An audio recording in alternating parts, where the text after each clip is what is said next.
Ik vind het maar een stukje natuurlijk, als werd het al eerste keer al. Zoals het was, dat noemde ik altijd het plein van de hemelse vrede.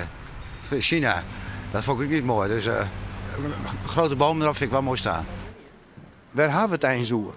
De stieren om eens al bjemmen op het Ceylon in Ljout. Wat doet hij net tal van renovaties van het centrum verdwon wienen, verroor het plein nevens de Ljouters in een kille vlakte. Jarenlang. Net raar dus dat die bevolking keers van bjemmen en terrasjes voor de werinrichting van het plein.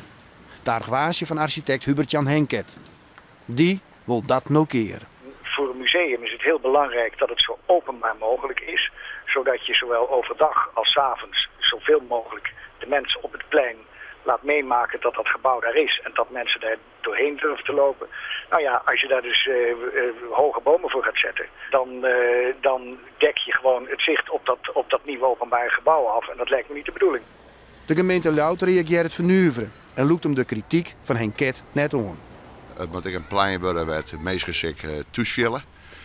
En daar jaren bien bij en daar jaren ik terrassen bij. Men is bang voor pleinvrees. Dat plein veel te groot wordt, maar dat wordt helemaal niet te groot als je gaat zien wat er nu al ruimtelijk gebeurt. Dus dat moet je vrij houden voor allerlei activiteiten die mensen daarop willen ontplooien. Maar als het een keer op plein wordt, dan slaagt het net en dan wordt het net gezellig en dan maakt zo'n peri weer op naar.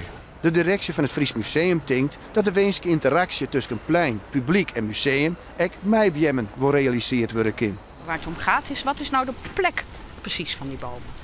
En daar gaat het om. En daar zijn we nog druk met elkaar over in gesprek. Ja, wij hebben begrip van de mening van Henket. Hij is de ontwerper van het Fries Museum. Dus die mening van Henket die nemen we ik mooi. Maar ik denk wel dat er bij hem komen op het Ceylon.